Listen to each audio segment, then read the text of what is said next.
मेरा क्वेश्चन ये है कि लाइफ में हम जैसे जैसे आगे बढ़ते रहते हैं, हम बहुत सारी चीज़ों को लेकर के हम माइंड में कभी न कभी एनालिसिस करते हैं, प्रॉपर थिंकिंग करते रहते हैं, कभी लॉजिकली कभी इनलॉजिकली, हमें पता नहीं रहता हम कैसे कर रहे हैं। बट मेरा क्वेश्चन ये है कि लाइफ में जो हमारे लिए, फॉर एग्जांपल मैं अगर अपनी बात से क्वेश्चन को समझाने की कोशिश करूँ, कि एक टाइम था जब मुझे एथलीट बनना था, बट मैं नहीं बना, मैंने मैराथन पार्टिसिपेट किए, नहीं बना, फिर वो छूट गया।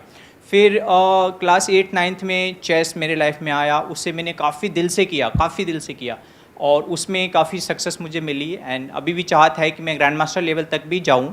बट देन आई थॉट कि मुझे अभी स्टडी भी करनी है। मैंने फिर कॉलेज ज्वाइन किया फ़िलासफ़ी ऑनर्स से, and while studying philosophy, while studying logic and critical thinking, मेरा सोचने का तरीका काफ़ी हद तक बदल गया।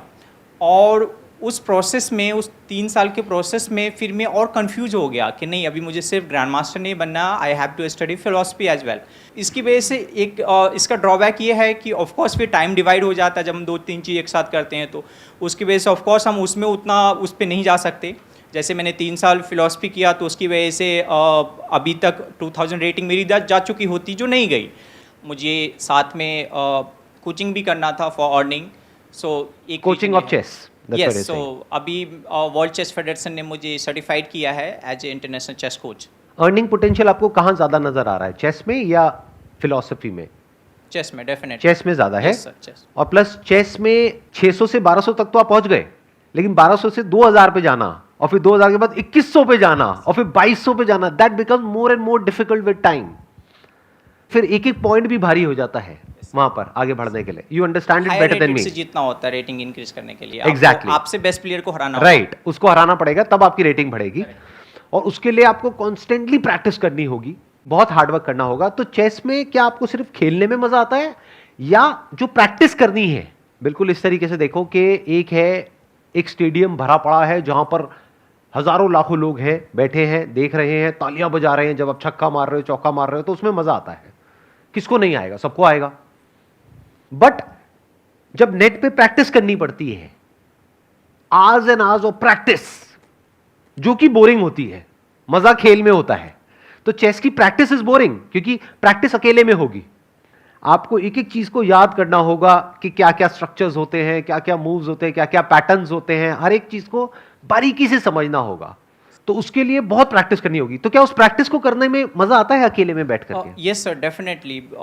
लर्निंग प्रोसेस में जितने भी है, इनफैक्ट कभी कभी जब हम कोई गेम खेलते हैं, 5 आवर्स चलती है हाई रेटेड से, और वो हम हार जाते हैं, तो वो 5-10 मिनट के लिए तो थोड़े से दुखी होते हैं, बट देन बाद में मज़ा आता है कि गेम 5 आवर चली और इस वेरिएशंस में हम जीत सकते थे। फिर सारे वेरिएशन खुद से कैलकुलेट करते हैं, बाद में कंप्यूटर की हेल्प लेते हैं, कोच की हेल्प लेते हैं।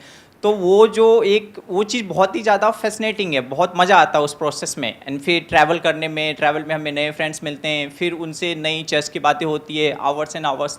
तो ये पूरा प्रोसेस मैं बहुत एंजॉय करता हूँ अभी भी, जितना मैं 5 साल पहले करता था। अर्निंग पोटेंशियल आपके लिए चेस में ज़्यादा है, और ये जो पूरी की पूरी प्रोसेस है, इसको आप इंजॉय कर रहे हैं, अलग अलग लोगों से मिलने में आपको मज़ा आ रहा है, चेस को खेलने में मज़ा आ रहा है, कोचिंग भी आप कर रहे हैं, और आप कह रहे हैं एक फेडरेशन है, वहाँ से भी आपको कोई सर्टिफिकेशन मिला है। और आपका कॉन्फिडेंस लेवल क्या कहता है कि आप कब तक एक ऐसे लेवल तक पहुंच सकते हो जिसके बाद में अगर आप कोचिंग देते हो तो उस कोचिंग से आप बहुत अच्छा पैसा कमा सकते हो? अभी अगर मैं कंप्लीटली अगर कोचिंग छोड़ दूँ, सिर्फ प्लेइंग पे फोकस करूँ, तो नेक्स्ट 5 ईयर में I can become international master easily. मुझे लगता है ऐसा। But the problem is I can not leave coaching because I have to earn also, right? तो उसके लिए आई थिंक 8 to 9 ईयर्स मुझे लगेगा उस लेवल तक पहुँचने में। Yes. और आज भी आप कह रहे हो कि आप ठीक ठाक पैसा कमा रहे हो? Yes sir, yes sir. And अभी टाइम मुझे ज़्यादा नहीं देना होता कोचिंग में। यूएस की, लंदन की क्लासेस होती है, तो वो तो या तो रात में होगी या मॉर्निंग होगी। तो मॉर्निंग 4 to 7 मेरी क्लास होती है, पूरा दिन फ्री रहता है फिर। तो आप ऑनलाइन क्लासेस कंडक्ट कर रहे हो? यस, यूएस के लिए और यूके के जो स्टूडेंट्स हैं उनके लिए? Yes yes sir. ये तो चेस का समझ आ गया। फिलॉसफी क्यों कर रहे हो? और कॉलेज ज्वाइन करने से पहले फ़िलासफ़ी का उतना ज़्यादा नहीं था, बस फ़िलासफ़ी क्योंकि क्लास 12th में थी, थोड़ा अच्छा लगा, बाकी से हट के सब्जेक्ट लगा तो मैंने ले लिया। बट जब मैंने प्रॉपर स्टडी किया, फ़िलासफ़र्स को स्टडी किया, लॉजिक स्टडी किया, लॉजिक में पता चला कि हम कितने जनरल बातों में भी कितने फैलेसी यूज़ करते हैं, कितने लॉजिकल फैलेसीज होती है, क्रिटिकल थिंकिंग क्या होती है, ये सारी चीज़ें आपने स्टडी करी। उसकी इंपॉर्टेंस जब मैंने समझा, तो मुझे लगा कि दिस इज़ समथिंग जो मुझे आगे भी ले जाना है। एंड जब आप किसी फिलोसफर्स को डीपली स्टडी करते हो तो जैसे एक फिलोसफर ने कहा था कि आप जितना ज़्यादा पढ़ते हो, जितना ज़्यादा जानते हो, आपको उतना रियलाइज होता है कि आपको उतना कम पता है। एग्जैक्टली तो वो बात मैं दिल से मानता हूँ कि he was actually right on this point. तो यही चीज़ है कि फ़िलॉसफी में भी अभी इतना इसको समझ लिया है कि इसमें अनलिमिटेड चीज़ें हैं पढ़ने के लिए, तो वो छोड़ने का मन नहीं करता। उसकी वजह से मैं थोड़ा सा कन्फ्यूज हूँ, तो इसमें आपका सजेशन चाहिए कि व्हाट शुड आई डू। इसमें कंफ्यूजन है कहाँ, मेरे को तो समझ नहीं आ रहा। कन्फ्यूजन और ये क्वेश्चन इस वक्त इसलिए इम्पोर्टेंट है क्योंकि अगर मुझे फ़िलॉसफी भी साथ में स्टडी करनी है तो मुझे अभी ही इसी साल मुझे मास्टर्स के लिए एप्लीकेशन देना होगा। अदरवाइज अगर मैंने अभी 2 साल छोड़ दिया तो शायद 2 साल ब्रेक देने के बाद मैं वापस स्टडी पे नहीं आऊँगा। इसीलिए this question is very important to me right now. अगर आप मास्टर्स कर लोगे तो क्या आपको बहुत अच्छा पैकेज मिल जाएगा, बहुत पैसा मिल जाएगा? नहीं, मनी वाइज फ़िलॉसफी में ज़्यादा चीज़ें नहीं है। तो फिर तो बिल्कुल क्लियर है ना बात। इसमें कंफ्यूजन कहाँ है? कंफ्यूजन मैं बताता हूँ कहाँ से आ रहा है। ये कंफ्यूजन आ रहा है जिस तरह की हमारी अपब्रिंगिंग है, जिस तरह से हमने सुना है, समझा है, अपने आसपास में देखा है, डिग्री के बारे में, डिप्लोमा के बारे में, इन सब चीजों के बारे में, उसकी वजह से हमारे दिमाग में क्या बैठ गया है कि फिलॉसफी मतलब क्या, कि मेरे पास में ये बैचलर्स की डिग्री होनी चाहिए, मेरे पास में मास्टर्स होना चाहिए, तब मैं एक फिलॉसफर हूं, तब मेरे को फिलॉसफी की नॉलेज है, अदरवाइज नहीं है। एक है फिलॉसफी की थियोरेटिकल नॉलेज, वो आपको कहां से मिलेगी? कॉलेज से मिल जाएगी। वहां से क्या मिलेगा? डिग्री मिल जाएगी। अगर तो उस डिग्री से होता कि आपको बहुत पैसा मिलने वाला है तो मैं कहता चलो ठीक है कर लो, एक श्योर शॉट। आप कह रहे हो वहां से पैसा भी नहीं मिलेगा और फिर डिग्री भी कर रहे हो। The point is very simple कि अभी आपको चेस में अपना फ्यूचर नजर आ रहा है साफ साफ, तो आपको अपना सारा फोकस चेस पे डालना है।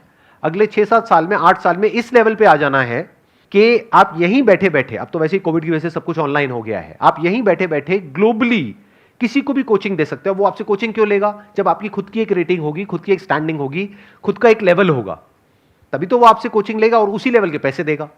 जो आपका लेवल है उसी के अकॉर्डिंग तो आपको पैसा मिलेगा। तो जब लेवल बढ़ाओगे तो क्या होगा? नंबर 1 वहां से पैसा कमा सकते हो, नंबर 2 अलग अलग कॉम्पिटिशन्स में पार्टिसिपेट कर सकते हो, वहां पे नए नए लोगों से मिलने को मिलेगा। तो ये फंडा बिल्कुल क्लियर है। ये जो कंफ्यूजन आ रहा है ना, ये पता है कहां से आ रहा है? क्योंकि हम सबके अंदर दिमाग में कहीं ना कहीं ये बैठा हुआ है बुरे तरीके से कि पढ़ाई का मतलब डिग्री और डिप्लोमा, बैचलर्स और मास्टर्स, इसके बाहर हमारा दिमाग नहीं चलता है। अगर फिलॉसफी के बारे में आप मेरे से बात करोगे ना तो we can talk for hours, और जो आप बात बोलोगे मैं उसकी और लेयर्स हटा करके आपको और बहुत कुछ दिखा दूंगा। मैंने कोई बैचलर्स नहीं किया, मास्टर्स नहीं किया फिलॉसफी में, ना साइकोलॉजी में। I can sit with a psychologist who has done masters in psychology और मैं उनकी लैंग्वेज में उनसे बात कर सकता हूं कई कई घंटों तक, और उनको ये रियलाइज नहीं होगा कि मैंने कुछ किया है नहीं किया। यहाँ पे एक क्वेश्चन है सर कि वाइल स्टडिंग चेस, तो फिर क्या साथ साथ में फिर मुझे फिलोसफी की बुक्स भी जो मुझे पढ़ने का मन कर रहा है वो साथ लेना चाहिए या फिर नहीं, उसको साइड करना चाहिए? मन तो आपका बहुत कुछ और करेगा, मन के हिसाब से चलोगे क्या? मन तो और भी बहुत कुछ करेगा। सजेस्टिंग की ब्रेक देना चाहिए? नहीं, मैं कुछ नहीं कह रहा, वो तो आपकी लाइफ है, आपको डिसीजन लेना है। मैं आपको सिर्फ ये कह रहा हूं, आप कह रहे हो चेस के साथ साथ में मेरा मन करेगा कि मैं फिलॉसफी भी स्टडी कर लेता हूं, तो चेस में आगे कैसे बढ़ोगे? चेस कोई खेल नहीं है, उसके लिए खेल है जो उसको मजे के लिए खेल रहा है। बट अगर आप प्रोफेशनली चेस में जाना चाहते हो, it requires hell lot of hard work, hours and hours of practice, hours and hours of learning, pattern समझने होते हैं, स्टिमुलेशन रन करना होता है। अब तो कंप्यूटर्स हैं आपके पास में, पहले के जमाने में कंप्यूटर्स नहीं थे। आज काफी इजी हो गया, आज काफी इजी हो गया है, लेकिन कंपटीशन भी बढ़ गया है। पहले इतना कंपटीशन नहीं था, आज कंपटीशन भी बहुत हो गया है, क्योंकि हर कोई ऑनलाइन चेस खेल रहा है, चेस सीख रहा है, और चेस बहुत तेजी से बूम कर रहा है पूरे वर्ल्ड में। वर्ल्ड ओलंपियाड भी इंडिया में होने जा रहा है इस साल for very very first time. Now comes the question, why philosophy? And philosophy होती क्या है?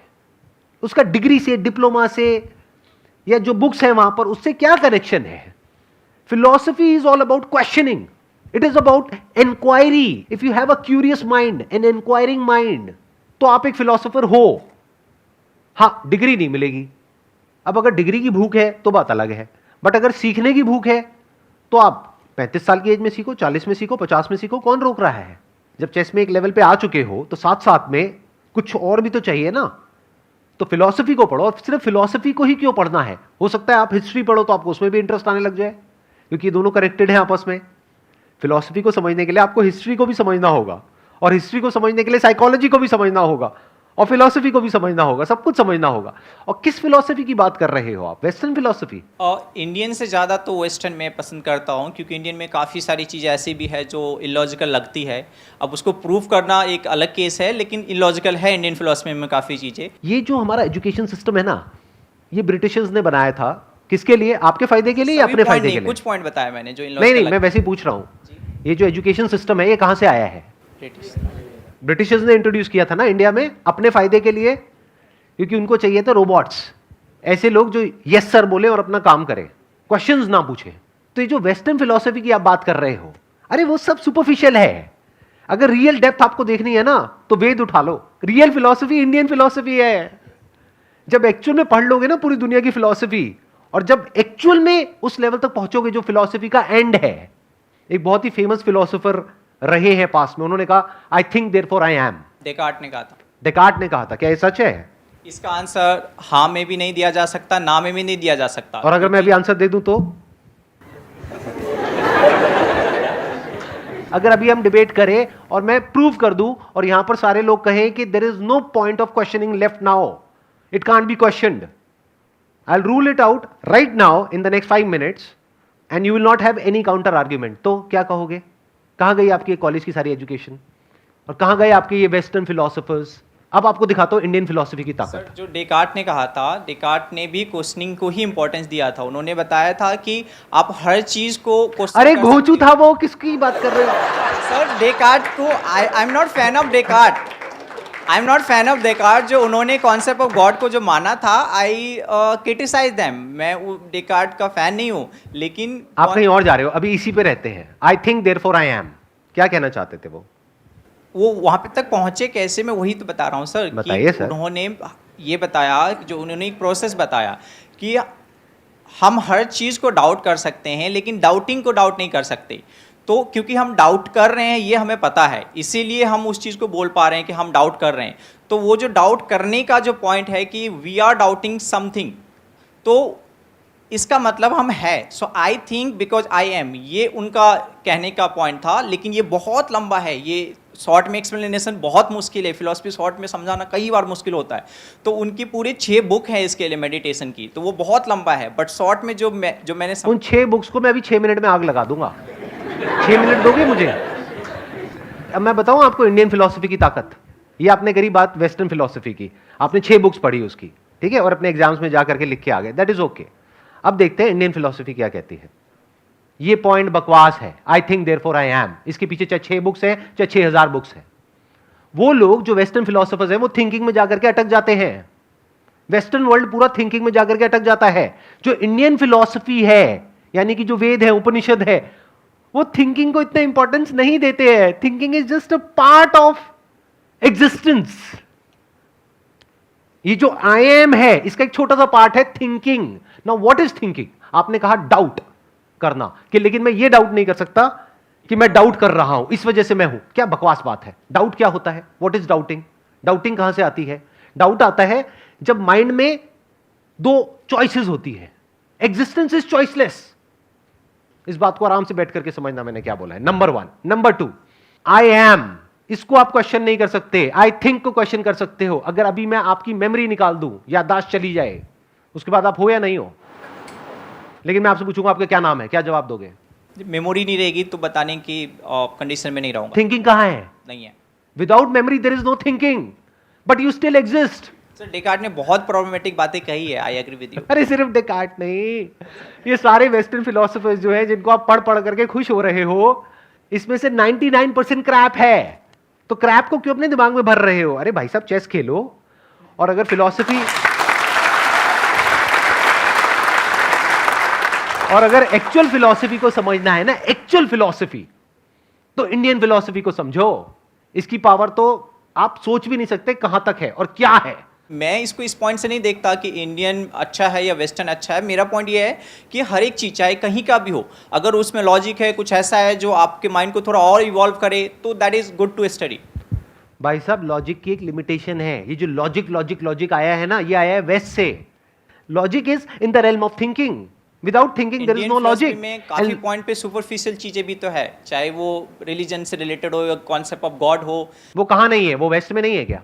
वैसे में है, बट पॉइंट इज कि जिस लेवल पे उसको मैं सबकी भावनाओं को कदर करता हूँ, मैं ये नहीं कह रहा हूँ बोलो ना, खुल के बोलो, क्या दिक्कत है? कि हाँ। जब हम किसी कॉन्सेप्ट ऑफ गॉड को लेकर के बहुत ज़्यादा वो होते हैं और उससे सिर्फ वो एक बिलीव नहीं रहता, उसकी वजह से ग्राउंड लेवल पे वायलेंस होते हैं, बहुत सारी चीज़। मैं पोर्शन की बात कर रहा हूँ, जो ज़्यादा पोर्शन है हमारे सोसाइटी में और आजकल भी खासकर, तो एक कॉन्सेप्ट नहीं है, एक गॉड के कॉन्सेप्ट से 1000 गॉड हमने बना दिए, जबकि ये भी मानते हैं कि गॉड से फेक है, फिर भी 1000 अवतार बना दिए, 1000 रिलीजन बना दिए, 1000 चीज़ें बना दिए। सो मेरा पॉइंट है कि एक पॉइंट जिसको हम उस पर हम क्वेश्चन ही नहीं करते, हम बस एक नहीं, हमने इंसान जैसा इमेज बना दिया, हम उसका बस बिना किसी से बस हम पूछते रहते हैं। माय पॉइंट, मैं एक ऐसे लेवल पे हूँ जहाँ पे मैं गॉड को नहीं मानता और मानता भी हूँ, मैं किसी एक कंक्लूजन पे नहीं पहुँचा हूँ कि गॉड है या नहीं है, बट ये मान लेना कि गॉड है और उसके लिए हर वो चीज़ बिल्कुल ब्लाइंडली एक भीड़ की तरह फॉलो करते रहना, तो आई डोंट लाइक दैट। तो ये चीज़ मैंने जो सीखी है, थोड़ा थोड़ा पहले से भी था, लेकिन स्टडिंग फिलोसफी में ज़्यादा सीखी है, क्योंकि philosophy is the only place where you can question. आप टेंपल के सामने, मस्जिद के सामने जाके गॉड को क्वेश्चन करोगे, प्रोबेबली नेक्स्ट डे आप जिंदा भी ना रहो। इतनी टेंशन ना लो, आप जिंदा रहोगे। यहाँ पे कैमरे में आपकी शक्ल पूरी पूरी दिख रही है, टेंशन क्यों ले रहे हो? आप क्वेश्चन कर रहे हो, इसमें गलत क्या है? वो मैं बोल रहा हूँ कि अब मैं एक बात बोलूं, आपने बोल दिया, अपना आर्ग्यूमेंट दे दिया। इस दुनिया में कौन लोग हैं जो प्रॉब्लम क्रिएटर हैं? वो जो करोड़ों भगवानों को मानते हैं, क्या वो आपस में लड़ते हैं? या वो जो कहते हैं कि एक ही भगवान है दुनिया में, जो भी उसको नाम देते हैं, और कहते हैं वो ही सच है, बाकी सब झूठ है? आराम से समझिए कि जो हिंदुइज्म है वहां पर करोड़ों भगवान क्यों हैं, उसका लॉजिक क्या है। पहाड़ की भी पूजा हो रही है, मिट्टी की जो मूर्तियां उसकी भी पूजा हो रही है, सूर्य की भी पूजा हो रही है, चांद की भी पूजा हो रही है। किसकी पूजा नहीं हो रही है? धरती, जल, अग्नि, वायु, आकाश, सबकी पूजा हो रही है। तो हिंदू धर्म जो है वो क्या कहता है? सब में भगवान है। इससे बढ़िया फिलॉसफी, इससे अच्छी फिलॉसफी हो ही नहीं सकती, इससे ओपन फिलॉसफी हो ही नहीं सकती। मतलब आप भी भगवान हो, आपसे भी जब मिलते हैं तो ऐसे करके मिलते हैं। मतलब क्या? कि आपके अंदर का जो भगवान है उसको मैं प्रणाम करता हूं। आई एग्री सर, बट इसमें फिर ये पॉइंट भी है ना, मैं इस चीज़ से, इस फिलॉसफी के अगेंस्ट नहीं हूँ, मैं उस चीज़ से दुखी हूँ जो इनबैलेंसेज, इस थॉट्स, ये कॉन्सेप्ट ऑफ गॉड जो कि जनरली वैसे जैसे आप समझा रहे हैं वैसे लोग नहीं समझते ना, ज़्यादातर लोग समझाते हैं और वायलेंस क्रिएट होता है। और फिर एक मिनट आपने कहा वायलेंस क्रिएट होता है, वायलेंस की जड़ क्या है? इग्नोरेंस है, इग्नोरेंट होते हैं लोग। अब देखो इसमें कितनी बड़ी लॉजिकल फैलेसी है। अरे भाई साहब, ये जो आपके सारे फिलोसफिकल फंडे हैं ना, सारे हिला दूंगा अभी के अभी। आप कह रहे हो इग्नोरेंस जड़ है प्रॉब्लम की। इग्नोरेंस कभी भी जड़ नहीं होती किसी भी प्रॉब्लम की। Ignorance is not a problem. सबसे ज्यादा इग्नोरेंट कौन होता है इस दुनिया में? एक बच्चा जो अभी पैदा हुआ है, he is ignorant even of his own name. Is he a problem? तो ignorance is not a problem, wrong knowledge is a problem. Animals are ignorant, they are not a problem, right? You agree? Animals के लिए हम problem है, इंसान problem है। अगर animals से पूछोगे ना कि हां एक शैतान की शक्ल बनाओ, तो पक्का इंसान की जैसी होगी। और हम एनिमल्स की पूजा करते हैं, क्यों? क्योंकि एनिमल्स एक्चुअल में इग्नोरेंट है, भोले हैं, इनोसेंट है। बट ये जो थॉट है वो कनिंग है। तो थॉट ने क्या क्रिएट कर दिया? अलग अलग कॉन्सेप्ट्स क्रिएट कर दिए। तो एक कॉन्सेप्ट है कि इस दुनिया में एक ही भगवान है, जो उसको मानता है वो हमारा अपना है, और जो उसको नहीं मानता है वो सब पराये हैं, वो सब गैर हैं। दोनों में से किसी भी कॉन्सेप्ट के साथ अपने आप को बांधना क्यों? अरे वो आप छोड़ो कि बांधना क्यों है, उसके पीछे भी एक रीजन है। क्योंकि एक इंसान को सिक्योरिटी चाहिए, उसको साइकोलॉजिकल सिक्योरिटी बोलते हैं। कॉन्सेप्ट के साथ ये करना क्यों है, ये कभी क्वेश्चन नहीं पूछा जाता है फिलॉसफी में। क्यों नहीं पूछा जाता है? वहां पे ये पूछा जाता है कि क्या है। साइंस इज ऑल अबाउट क्या, नॉट अबाउट क्यों। कभी ये नहीं पूछते कि लॉ ऑफ ग्रेविटी क्यों है, लॉ ऑफ ग्रेविटी क्या है। तो अब ये देखो कि इस दुनिया में क्या है, ये नहीं कि क्यों है। ध्यान से समझना, आप लोगों को ये नहीं बोल सकते कि तुम भगवान की पूजा क्यों करते हो। अरे करते हैं, वो छोड़ो, अपने अपने भगवान की सब पूजा करते हैं। बट अब ये देखो कि रियल प्रॉब्लम कौन है। एक लॉजिक है कि ये मेरा भगवान है और यही सच है और यही सबसे ऊपर है, एक ही भगवान है और कोई दूसरा भगवान ही नहीं है। और जो इसको नहीं मानता है वो सब हमसे अलग है, और जो इसको मानता है वो सब हमारे अपने हैं, बाकी सब पराए हैं। ये एक थॉट प्रोसेस है। एक और थॉट प्रोसेस है जो कहते हैं कि सब में भगवान है और भगवान में ही सब कुछ है। मुझे ये बता दो, ये वाली जो थॉट प्रोसेस है, इसकी वजह से लड़ाई हो कैसे सकती है? ये तो इंसान अपने आप को सिर्फ डिफेंड करेगा ना बाकियों से। कोई इंसान अगर इस पे अटैक करने के लिए आएगा तो वो अपने आप को डिफेंड करेगा, वो अटैक क्यों करेगा? तो इंडियन फिलॉसफी में अटैक कहां है? आई बात मेरी समझ में? Yes sir. इंडियन फिलॉसफी का जो ग्राउंड है, जो फाउंडेशन है, वहां पर अटैक पॉसिबल ही नहीं है। जो भी अभी तक हमने डिस्कस किया है उसको एक बार सम अप कर देते हैं। फिलॉसफी का एजुकेशन सिस्टम से डायरेक्ट कोई कनेक्शन नहीं है, क्योंकि वहां पे रियल फिलॉसफी है ही नहीं। रियल जो ओरिजिनल फिलॉसफी है that is missing. Real philosophy को अगर आपको स्टडी करना है तो you need to be as curious as somebody जो खजाना ढूंढने निकला है, और तब जाकर के आपको रियल जो फिलॉसफी है वो कहीं पे नजर आएगी, और उसमें रियलिटी होगी, उसमें बेसिस होगा, सिर्फ लॉजिक नहीं होगा। लॉजिक की अपने आप में एक लिमिटेशन है। Logic is always from a stand point. आपका अपना लॉजिक है, मेरा अपना लॉजिक है। अरे लॉजिक के आगे बढ़ो ना। फॉर एग्जाम्पल मैं कहता हूं मैं अभी इस चेयर पे बैठा हूं, निकालो इसमें कोई logical fallacy. Can you question it? You can not question it. This is beyond logic. तो एक होता है सत्य यानी सत्य, एक होता है मिथ्या यानी झूठ। तो मिथ्या में क्या होता है, वहां पे लॉजिकल और ये वाली सारी बातें चलती हैं। जो सच होता है वहां पे किसी लॉजिक की जरूरत नहीं है, थॉट की जरूरत नहीं है। मैं हूं, can you question it? You can not, because that is in your perception. तो लॉजिक से आगे बढ़ो, ये जो वेस्टर्न फिलॉसफी है उससे आगे बढ़ो। अब मैं ये नहीं कह रहा कि Indian philosophy versus western philosophy, but all I am saying is कि जो डेप्थ आपको इंडियन फिलॉसफी में मिलेगी वो वेस्टर्न में नहीं मिलेगी। वो सब सरफेस लेवल पे जाकर के अटक गए हैं। वहां आपको सारी थॉट की बातें मिलेंगी, माइंड की बातें मिलेंगी, राइट और रॉन्ग की बातें मिलेंगी, कॉन्सेप्ट्स की बातें मिलेंगी, आइडियोलॉजीज की बातें मिलेंगी, क्वेश्चनिंग की बातें मिलेंगी। उसके आगे आप बढ़ ही नहीं पाओगे। अरे क्वेश्चनिंग की भी तो लिमिटेशन देखो। क्वेश्चनिंग के लिए मेमोरी का होना जरूरी है। Questioning is part of thinking. Thinking के बियॉन्ड तो जाओ। Thinking which is not different from mind. Mind मतलब क्या होता है, ब्रेन के अंदर कुछ सेंसेशंस चल रही होती है, कुछ आप अपने आप को बोल रहे होते हो, दैट इज थिंकिंग। तो उसके आगे क्या है? उसके आगे लाइफ है। लाइफ की बात तो कोई है ही नहीं, लाइफ तक तो कोई गया ही नहीं है। अगर लाइफ को एक्चुअल में एक्सप्लोर करना है तो वेद को उठा लो। वेद में भी अगर और आगे जाना है तो वेदांत को पकड़ लो। वेदांत मतलब the end of Vedas, the pinnacle of Vedas, the pinnacle of knowledge. Veda का मतलब होता है नॉलेज। उसको स्टडी करो, तब आपको रियलिटी नजर आएगी, जहां पर जाकर के आपके सारे लॉजिक्स बिखर जाएंगे। That is the ending of thought, that is the pinnacle of philosophy. Mind के बियॉन्ड क्या है? How can you transcend mind? Is there a way? Is there something beyond mind?